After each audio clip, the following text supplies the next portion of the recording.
So, ladies and gentlemen, once again, welcome to this very special segment of travel updates with Tanvi Goel of Oz India Travels. And hey, do you know what it is? Yes, it is the 48th episode. And with that, welcome to the show, Tanvi. Thank you, Messi. Thank you, everyone. Yes, it's 48th episode. Really amazing to see you all for like almost a year. And thank you to Amazing Australian Indian Radio for this great opportunity. So guys, today again, we got so many updates for you. In fact, there were some questions being asked last week about the visas as well, which I'm going to cover just a bit of it. So before we go ahead, just a little disclaimer that any information we share today in any of our episodes are general information only. As you know, rules and regulations can change anytime. So please keep yourself updated. Yes, of course, keep updated with the rules and regulations. Something happens and rules get changed. And of course, individual circumstances are slightly different as well. What we speak about and what we talk and the advice and the information that's provided by Tanvi is of a generic nature. So individual and specific cases, depending on your circumstances, could be slightly different. So with all that, right now, let's get into the show. This is exciting, 48th episode. Very good. Well, okay, right now, so who can fly from Australia to India? So Australia to India, guys, any Indian citizen on temporary visas, tourist visas, you can go. There is no problem. You don't need the exemption. You can just take a flight and go. Just remember, you can't come back. For coming back, you need to apply exemption beforehand. And I would say, if it is really important for you to come back, then best to take the exemption India to Australia before you leave country. Second is any Australian citizen or PR. You guys can go as well if there is a compassionate, compelling ground mostly. Especially there are 4 categories. One is someone sick in family, especially parents. Second, if there is unfortunate death in family. Third one is 3 months plus option, which is a little bit rare, but you can still apply. And fourth, if you have a minor stuck back home and you want to bring them back. So this is for Australian citizen or PR. Guys, I want to add one more thing here about the New Zealand citizens who stay mainly in Australia. This is a question being asked by so many of you, especially last week, and I thought I'll just touch base a little bit on visas as well. So once again, these information, general information only. For up-to-date information or for your specific case, please call Home Affairs on 13 1881 and check what's happening for your circumstances. But just a general information, mainly those who are Indian and New Zealand citizens, usually resident in Australia and their immediate family members, do not need any travel exemption to go out or coming in. So go out from Australia or coming in. However, they need to prove their Australian residency when coming back to Australia. To do so, they can request evidence of residency documentation assessed by department prior to travel to Australia, which is via a travel exemption, which means you basically don't need the exemption, but you still have to apply just to prove that you live in Australia. That's the most important part. So I would highly recommend everyone, though you don't need, still apply that. It's just a part of process. Same thing for partner visas as well. So partner visas there are so many people who have it. So Australian citizens, their spouses might have, and there are certain different classes as well in there. So partner visas are class 100, 309, 801, 820. These are the main partner visas. Those who don't need to apply exemption, and child subclass 101, 102, and 445. So these are the main subclasses in partner and child visas I have seen over the years where people didn't apply for exemption, they still came in. However, in some cases in partner visas, we still recommend people to apply travel exemption, especially those who are on temporary, like those who have a regional temporary visas, here, and their spouses are back home. It's good to still apply because it might not be for you, but it's just a very simple process to go on Home Affairs website and apply for travel exemption. In case there is any additional document department needs from you, you won't have a last minute shock. Like I told you before as well, from India to Australia is always, there are so many, the price is very, very costly and flights are mostly non-refundable. So it's good to really check that. So before you leave Australia or when you're coming back, please check with the Home Affairs or with your immigration lawyer that whether you need exemption or not for your specific cases. So Basically, in short, all the Indian citizens, Australian citizens, PR with exemption, New Zealand citizens can go to India. There is no problem, and there are plenty of flights as well. Fortunately from Australia to India, especially I'll just little bit touch base right now. So Qatar and Emirates are flying from Australia to India. At least 4-5 flights a week from a main ports of Australia to main ports of India. I would recommend, if you're going to any smaller airports in India, best to go to if your final destination is actually small airports such as the Visakhapatnam, Madurai, Jaipur, Chandigarh, these small airports, there are some connections from Dubai as well, where you can use the Air India Express, and for example, you can go to Visakhapatnam. However, I don't recommend those options. It's best to take a flight from main airports of Australia to the main cities in India, and you can always get connection to the domestic flights or domestic airports, because these smaller airports, flights, I would say, are not very reliable options, because every airlines have got a minimum numbers which they need to take. And if they don't have that, there is a risk of flight get cancelled, and you might get that info sometimes. For example, if you just reach to Dubai, then you'll come to know it. And rebooking that flight to different destination can be a little bit expensive for you. Please keep those risk in mind as well when you are booking flight from Australia to India. That is very important that people keep that in mind as well. Okay, right now moving on. With all those precautionary measures in place, what are the flight options from Brisbane at this point in time? Okay. So in Brisbane, I generally recommend Fridays are my lucky ones, where I have not seen any flight cancelled. And as I mentioned in past as well, middle of the month, we always have a group flying from Brisbane.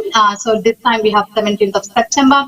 So if your parents need any companion, or there are so many ladies, there are some pregnant ladies flying to India. I've seen quite a few cases, and ladies flying with little infants. And if you need companion, best to take one of the groups.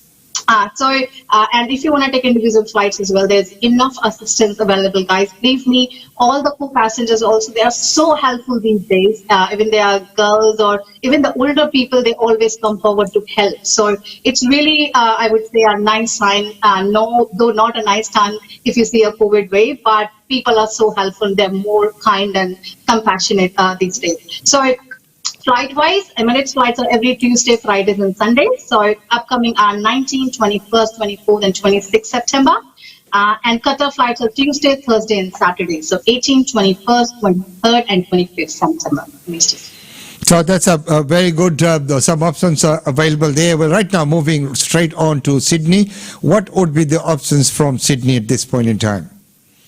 Sydney got plenty of flights, 5-6 flights a week. Emirates got Monday, Tuesday, Saturdays, and Sundays, which means 18, 19, 20, 21. Then Qatar also got on Tuesday, Thursday, Saturdays, and Sundays. So 18, 19, 21st, and 23rd. So there are plenty of flights from Sydney as well. There you go, lots of options from Sydney there as well. Well, moving on from Sydney, we'll go straight to Melbourne and get an update on what the options are from Melbourne. So from Melbourne, we have Emirates flight on Wednesday, Fridays, and Saturdays. So which means 17, 18, 22nd, 24. Remember, we have Emirates group middle of the month as well. So that's on Wednesday, mostly second Wednesday of the month. Then Qatar flight is on Monday, Wednesday, Fridays, and Sundays, which means 17, 19, 20, and 22nd of September. Okay, so there you go. We've got Melbourne covered. Moving on straight on into South Australia, and let's take a look at Adelaide to check what options are available from Adelaide at this point in time. Okay. So from Adelaide, Emirates and Qatar, both options are there. But as I mentioned to you guys before as well, that Qatar gives you one-stop option from Adelaide to India, which is on Tuesday, Thursday, and Friday. So that means every Tuesday, Thursday, and Friday, pretty much they have flights, which means 17th, 21st, 23rd, and 24th of September. Emirates flight, if you want to connect, we generally like to connect via Melbourne, unless it's an emergency for you that you want to fly via Brisbane or Sydney. Then you can go Qatar flights on 17th, 21st, 23rd, and 24th of September. Okay, so having most of the major cities covered, we can't leave Western Australia out. So what about Perth? What's the update from there? From Perth, I have seen the flights are a little bit reduced this week while I was checking for some packages, and sometimes it just sold out quite quickly as well. So my tip would be, especially those who are in Perth, as soon as you decide that you need to go, better you just fly immediately, because I could see that there are some people up north and, from very big distance, they are catching flight from Perth as well. So this week I couldn't get any flight at all for people from Perth. So I have to connect them via Melbourne and Brisbane as well. So generally the Emirates flights are Thursdays and Sundays, and Qatar flights are Monday, Fridays and Sundays from Perth. There are plenty of flights, but book in advance. As soon as you decide that you need to go, at least a couple of weeks before, it's best to book. Of course, moving on from that question, once again, a very popular question and a segment that people always are waiting on updates for is India to Australia. So what's the update on that situation? So India to Australia, guys, situation that is same like it was last week. So no new flight came out. So to give you a snapshot, mainly the different flights are coming. And nothing at this stage. They might release something next month, but that's mainly for Australian citizens, PR, and their spouses and kids. Those who are temporary residents or any of those as well, they can take any of the private options. However, those options are really very, very limited at this stage. The Sri Lankan charters, as usual, coming every Mondays, but they are sold out up till October. And mostly after that, we're expecting Malaysian charter to arrive. Which just stay tuned. We'll probably tell you in next episode, most probably next week or week after. So other than that, there are Japan Airlines, Nippon Airlines, Qatar Airlines, and Emirates. But they are pretty much sold out up till November. So especially for on system. So if you want to have last minute flights, you might get it. But I would highly recommend you guys not to book, especially an economy available, because of the caps. So because the international arrival caps are very, very low at the moment, especially when it was reduced for New South Wales on 8th of September, after the situation is very hard. And I can see there are some agents, no offense, they are selling some flights, which I can see are cancelling as well. And it's a lot of hassle for people, because once you apply for the refunds, it takes up to 6 months. So in COVID situation, all airlines are asking for up to 180 days they can take to refund your money, or it may be longer. So I would recommend you guys to really put your hands where you are 100% sure that this thing going to happen. Otherwise, you put money in one of the flight, you wait for 6 months, and you have to put your money again, which I'm sure no one really have that much money. And these flights are very, very expensive. To give you an idea, at least $5,000 if I'm talking about the private flights, and that can go up to $10,000. In fact, I saw for someone in October, one of the flight was $13,500 business class for one person. So because that person, it was very urgent for him to go. So he said, okay, let's book it. But I know it's not easy for, everyone to, book the $13,000 flight. But if I would recommend those who are going from Australia to India as well, if you think you can come January end, February or after, they are the option. You can book return flights as well. Or if you guys think, you're definitely coming on a particular date in February after, those who are in India have already traveled one way, you can book those flights as well. There are some economy available, and hopefully if everything goes as per the plan, then the vaccination rollout is up to 80%. Then government is thinking to open the borders, hence there will be more flights. So it's all, guys, right now only the international arrival numbers are the only problem right now. But all the airlines are ready to come. Some airlines are already flying. It's just the numbers is the problem, and hope for the best. If everything goes well and number increases, then time is not far that everything, there will be fares will be cheaper, and there will be more people will be coming to the country. But at this stage, it's really hard to say that what's going to happen in New Year. But yeah, if you think you're coming January after, it's best to take your return flight, the flexible option, so that if you need to prepone and there are extra arrivals, then airlines will be happy to prepone you, because if this caps increases, then will be options. If not, you can apply for the refund. So that's something which you can think of doing. But at this stage, there is really nothing available to book India to Australia. All you can do is just send us expression of interest, and All I need to know is your destinations and who is coming, whether it's an infant or there's older people. And also this week we are requesting everyone to send us a little story as well, like a couple of lines, and why we should pick you and why are you vulnerable, because in last quarter also we had to pick people based on a vulnerability, because if we see the numbers, what I heard is like there are more than 15,000 people are stuck in India, so it's really hard to bring everyone at a time. So if we know that why you're coming, you can jump on our website, which is www.ausindiatravel.com.au. If you go on a section that says get inquiry, if you fill that form and send it across to us, we would know that where you are, we can contact you as soon as anything becomes available. But please, very, very careful of the scammers, very, very careful for those who are sailing, especially economy flights, because according to me, they are not reliable. Guys, I also want to go through the documentation with you. One of the flight landed, departed from Delhi yesterday as well, Japan Airlines, and I had 4 or 5 passengers in there, and still people did not fill the forms, which is very, very hard. So I just want to go through, and there are many people, we send the, checklist, which I always fond of, and still they don't go through it. And I know there are many people who have booked themselves or booked through different sources. They're not aware. So let me just go through quickly with you, because that's the most important part which I can see in this journey, especially India to Australia. So first of all, you need your passport. If you are traveling on the older, you got the new passport, make sure you have an older passport as well. Number 2 is a visa, or if you need any exemption, make sure you have that. Number 3 is the RT-PCR report.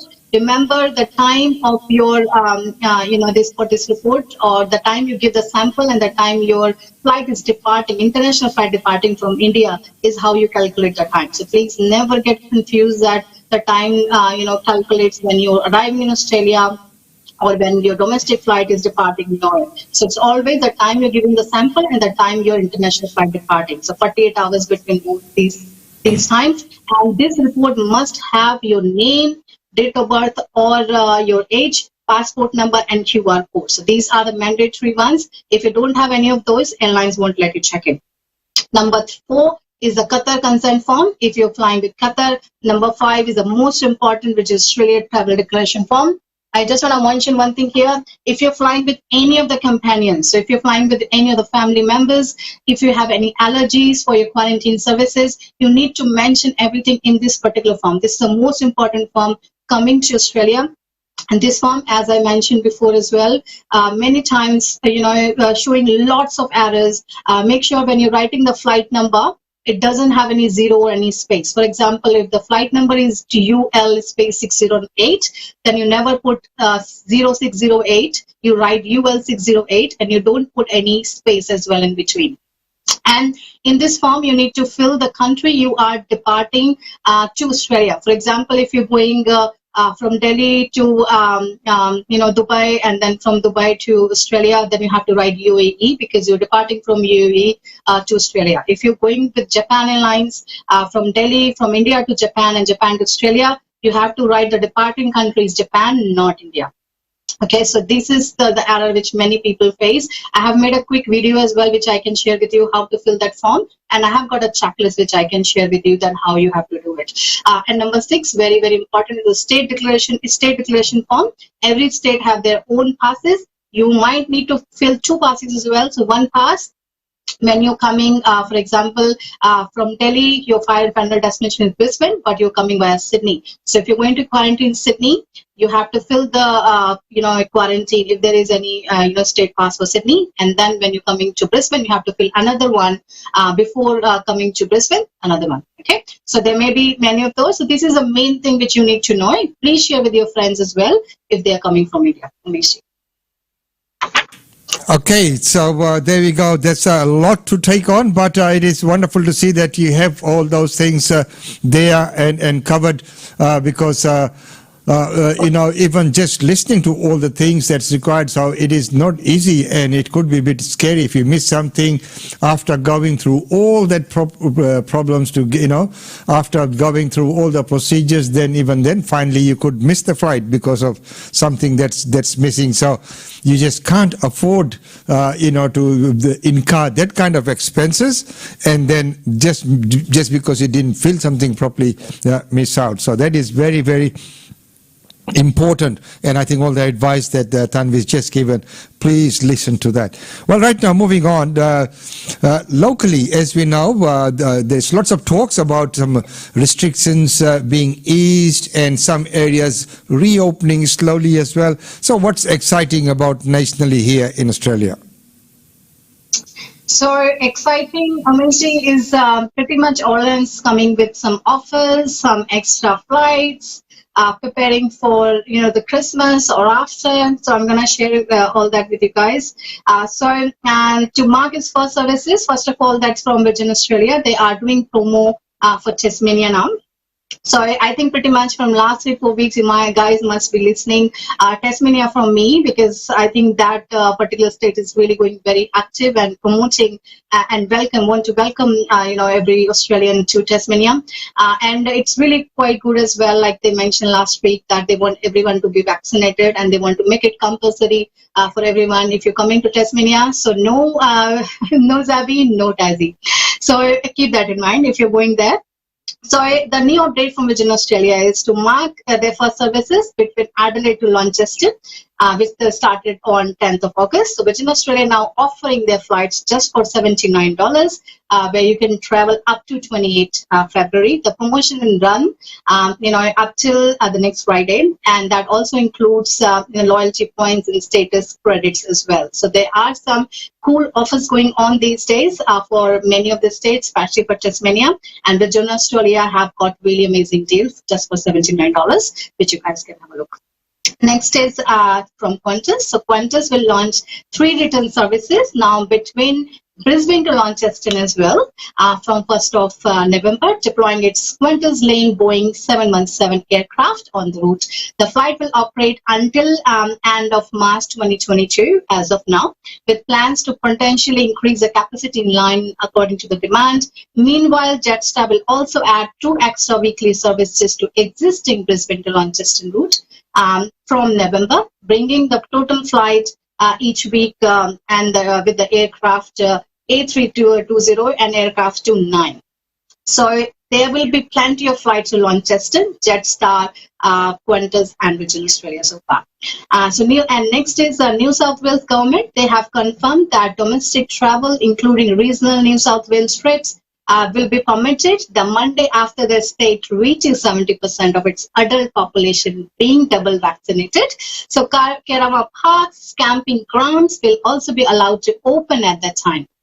And at 80%, New South Wales seek to open up further freedoms around international travel and attending events as well. So if you get, kind of snapshot of the domestic travel, is all to encourage you guys to please get vaccination. It is very important for travel world to basically open and double vaccination, not one. So if we reach to the 80% target, we can expect international travel can open and we all can be fly like a bird once again.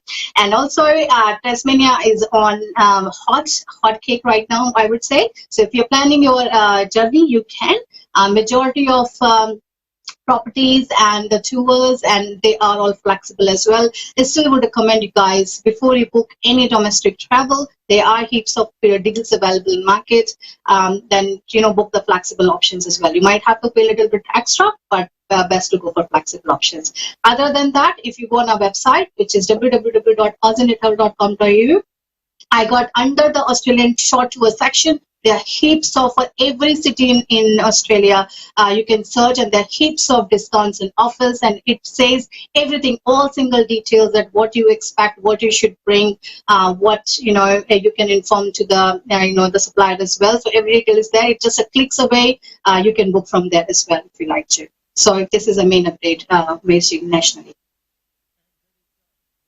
And that is once again very, very important, and that the double vaccination, that both you can't just have one jab and say that you are vaccinated. So there are lots of privileges that come in for only vaccinated people, and which is correct and which is right, because it gives that added security, that you are vaccinated. Or of course, to all the service providers, if you're going on a flight, the flight attendants now need to be vaccinated, and if they're all doing the right thing, and if you are not vaccinated, you don't have the vaccination certificate, so the vaccination certificate is a passport to many things that is happening. And I like what you said, fly like a bird again. Yes, can't wait, can we? Okay, so moving on, you've covered some very interesting points there on the national scene, and the point you made there is quite valid as well. I've seen there's many kinds of specials that are being offered. So if you're traveling locally, if you are allowed to travel into those areas, do shop around. There are many offers going on. Right now, if we were to move, say, internationally, so what's the update in the international scene? Okay, so as usual, guys, like I generally like to do, I'll start with IATA. So IATA said they are looking forward to launch Australia's vaccine certificate. I think that's in hot cake as well, that in Australia we should have vaccine certificate. So they also describe it as a key enabler to reopen borders and restart international travel to or from Australia. It is very, very important that Australia recognizes the vaccine certificate issued by other countries as well, so as to allow travelers to enter Australia with minimum restrictions. So this is something in discussion also happening with different forms of government, and we are still waiting for that. But yeah, it's really great, and I think it should be that vaccine certificate issued by other countries also should be accepted in Australia. Then only it will open.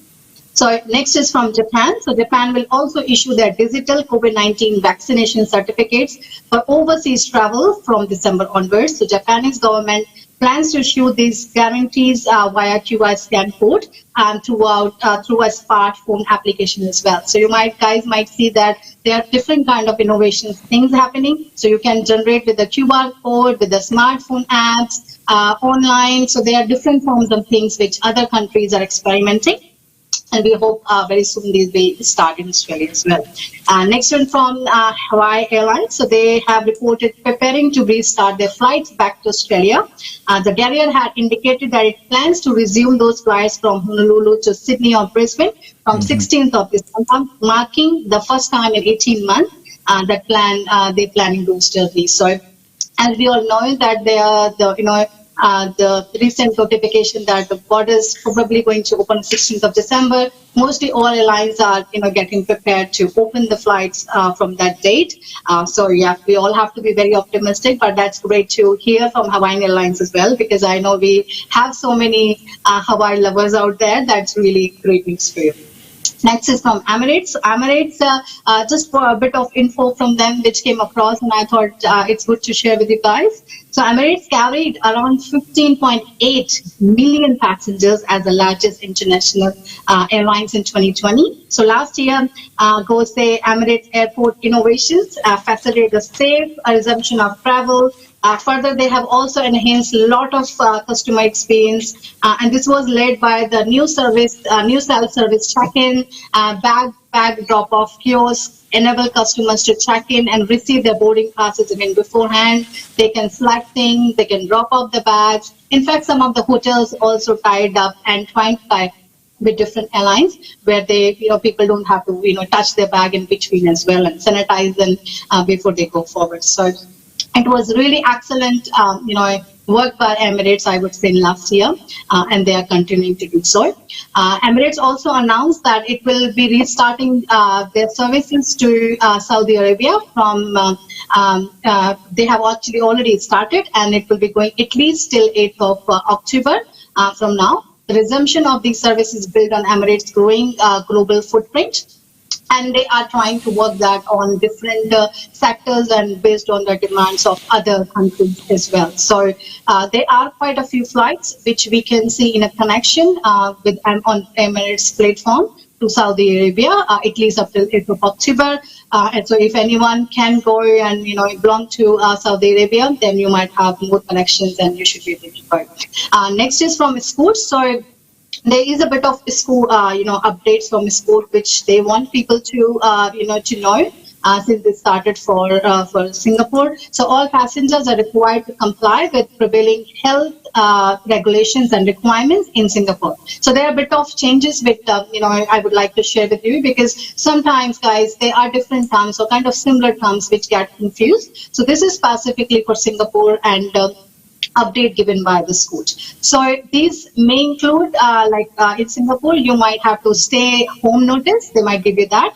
Or on arrival, COVID-19 test, they might ask you, which is PCR or ART, which means antigen rapid test. So passenger may subject to this stay home notice depending on the travel history they had in 21 days before arrival, or the state travel lane arrangement used to before they enter to Singapore. So anyone entering to Singapore, you might have to go through all that. Please check with the Singapore Embassy or online as well, because these regulations may change as well. But at this stage, they are definitely trying to serve people stay home notice as well, or they will be doing a couple of tests. So if you are booking in anything further, it's good to have some time with you, because this process may take a bit of time. Next is from Asiana Airlines. So they have reduced the international inbound caps announced by the New South Wales government, like on 8th of September. So you might see there are a lot of cancellation happened on those flights. So if you booked any of those, please check your status and you can apply for credit or refund or for further schedules. But at this stage, because of caps, there are a lot of flights reduced. Next is from Eva Air. So because of the same thing that the caps reduced, they have a lot of their flights are impacted as well in Taiwan.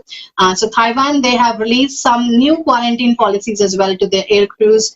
So therefore, there are a lot of flight cancelled, especially from Brisbane to Taiwan. So if you have booked Eva Air to Taiwan, so please make sure you check your booking and act according to the airline's guidelines. Next is from Canada. So Canada opens up, that's the tagline. So the Global Business Travel Association has welcomed easing the restriction of international travel to Canada, with the country now allowing entry by fully vaccinated passengers from across the globe. So which means if you're fully vaccinated and everything opens up, you are good to go to Canada. So they also noted that while the country government has begun losing up its bans over the last few weeks, most business travel to Canada has already considered to be considered. So if you are in Australia and you have some business in Canada, you might apply for exemption and seek for further help, and you might be able to go, because both the countries, especially Canada, is very interested to have the business passenger to start with, but they are anyway allowing all the vaccinated passengers to the country. Next is from Hong Kong and China bubble. So Hong Kong already allowing the quarantine-free travel for selected travelers from China and Macau.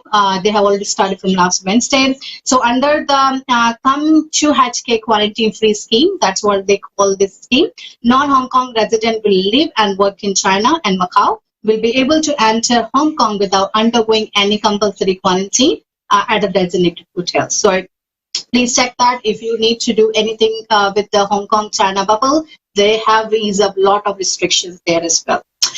Next is about the emissions. So United Airlines have announced the intention to purchase around 1.5 billion gallons of sustainable aviation fuel. So if you guys remember a few weeks back also we discussed about this topic, that there are so many airlines who are trying to use a sustainable aviation fuel, trying to work out that everything is environment friendly. And good to see that majority of airlines are coming up with the same.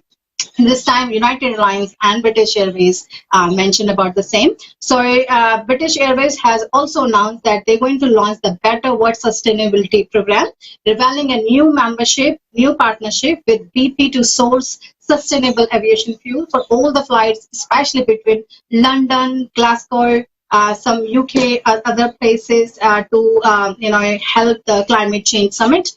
To mark the moment, British Airways has partnered with Airbus to paint one of its fuel-efficient A320s in the color of sustainability program as well. So I would say, how cool is that? That to increase airlines are painting their planes as well. So I really felt it really amazing. Before that, we had seen so many airlines came up, and slowly, I would say, whether it's air crew, getting all the air crews vaccinated, or giving them bonuses, or taking the sustainability emission programs, or having some more extra aircraft, or adding some extra flights.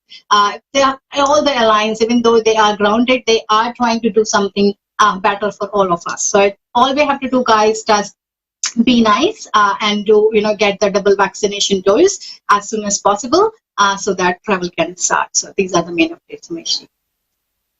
It's very, very important that be double vaccinated, and of course be nice, kind, and courteous to the staff as well, because they're trying to do a job as well, and putting themselves in it. Wow, that is a lot to get through there, but good to see that some of the airlines are taking that responsible approach with the fuel consumption and other measures that they are putting in place, and of course they're trying to make the journey or the experience as pleasurable as possible under the circumstances. So that's wonderful. So if you are traveling at this time, or you are planning to travel at this time, what would be your expect tips for these people? Guys, very first thing, always check your booking. Doesn't matter you have booked any domestic flight, international flight. This is something I want to say every week, and still I keep seeing the the incidents or accidents people having throughout the week. So please always make sure you check your flights, especially those who are in Australia, especially coming from Sydney or going to Sydney. There are quite a few cancellations happening as well. Also, if you are in quarantine and you want to stay in that place, because I have seen in the last week, I got 3 calls from people saying, we are doing a quarantine in Sydney, and we have to go back to Melbourne, or we have to go back to Adelaide. How about we have a 2 weeks holiday in Sydney, and before we go to Adelaide? So my recommendation, guys, would be please check your state rules, because Sydney, still there are cases. So if in case your government or your state is not allowing you to stay there without quarantine, and if they have anything else in place, you might get stuck. It can be a really big shock for you to double quarantine your state and pay $2,000-3,000. So at this stage, I won't recommend anyone to take any stopovers, whether you are going Australia to India or India to any other places, or domestically as well, you're going statewide, unless it's safe and you're 100% sure. It's good to go, guys, these days, point to point, get your task done and come back. Other thing is about the forms, which I always share with you guys. Please make sure you fill all the forms, or whether it's Australia to India to Australia, before you leave the house, because you won't be able to fill that on phone. And unfortunately, you might not find many people flying with the laptop these days as well, because majority of people flying from Australia, they are older people, like parents who are here, or there are some people who are flying on emergency and not bothering to keep the laptops. So please make sure you fill all your forms on before you leave home. Make sure you have all your checklists, all the documentation in hand, at least 24 hours before you depart the flight, so you don't have last minute shocks. And last week I got 2 calls where people could not board the plane. One of the lady, the passport number was not there in the COVID test, she could not go. And another one, she just couldn't fly because her form was not filled. So there are so many things. Also, for people who are going on wheelchair assistance, please make sure you tell people at the counter as well, because sometimes there are so many people. It's on first come first serve basis. Apply only if it's really, really important for you. And please make sure your COVID test is done within the time given. So 72 hours maximum from international flight from Australia to India. And if you're flying from India to Australia, it's 48 hours before international flight. For if there is any date or any discussion you want us to add on this particular episode, please let us know. You can send us expression of interest as well for your travel, especially from India to Australia. As I mentioned to you before, if that flight is not available and you send us your details, we are happy to call you, happy to update you whatever is happening for your flight. And if you like this episode, please share with your family and friends. Today's 48th episode. We already have 47 more sitting on all the social media channels of Out India Travel, Chantex Media, Brisbane time, or even on Us India Travel Facebook channels, all the social media channels as well. If you like this episode, please share or copy the link and send your friends on WhatsApp. I know every one of you must be on WhatsApp and sharing and talking, and you have hundreds of groups as well, like I do. So please share with your family and friends. This information can be really very valuable for many of the people who are thinking to travel, who have already traveled. It can probably give them a little ray of hope, I would say, that they have someone who can help them, or they can at least be updated at what's happening in travel world. So this is definitely a good source. You can follow us every Thursday morning at 10 o'clock on Australian Indian Radio and Australian Aus India Travel Facebook page. Please review us about this episode and about your travel as well. It is very important for us, for me and Umeshji especially, to know and have your feedbacks, that what you really want to add in this episode. I really love when I get questions, and believe me, happy to add, like we did add the New Zealand citizen and a visa part, because we got the some people asked for it. So happy to add all these things you guys want to add, and even some domestic travel tips and things as well. So please share with us what you think of this episode, or the travel this updates we have, and share with your friends. Stay happy and safe, and we'll come back to you next week again. Thank you. Thank you very much once again for this very, very informative session, as there are so many things that are changing at this point in time. So, every tip that you have given today, very, very important ones. And as you have mentioned, all the previous episodes are there on Australian Indian Radio, Brisbane Indian Times, Chentex Multimedia, Aus India Travel. All these, platforms are available to you to go and view.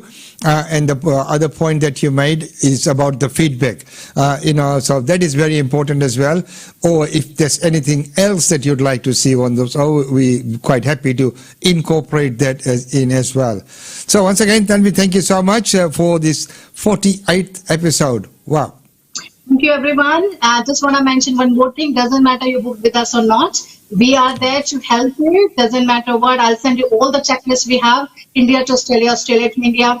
And you can always call us on our hotline, which is 040-440-3264. You can see on your screen as well. We have all the Sydney, Melbourne, Brisbane, local numbers as well. Or you can jump on our website and you can message us and we can call you back. There's a callback option where you can call back. You can get a callback as well. So stay safe and healthy, and make sure that you are doing the right thing. And I'm sure those who are stuck in India, you'll be here very soon. 2022 gonna bring everyone back home. I'm quite sure about it. And we are very enthusiastic and happy to bring you guys all the travel updates on weekly basis. Thank you very much. And before we go, one advice to everyone: if you have not yet got your vaccination, please do get vaccinated. Highly recommended. Thank you so much. Thank you. Stay safe. Namaste. Namaste.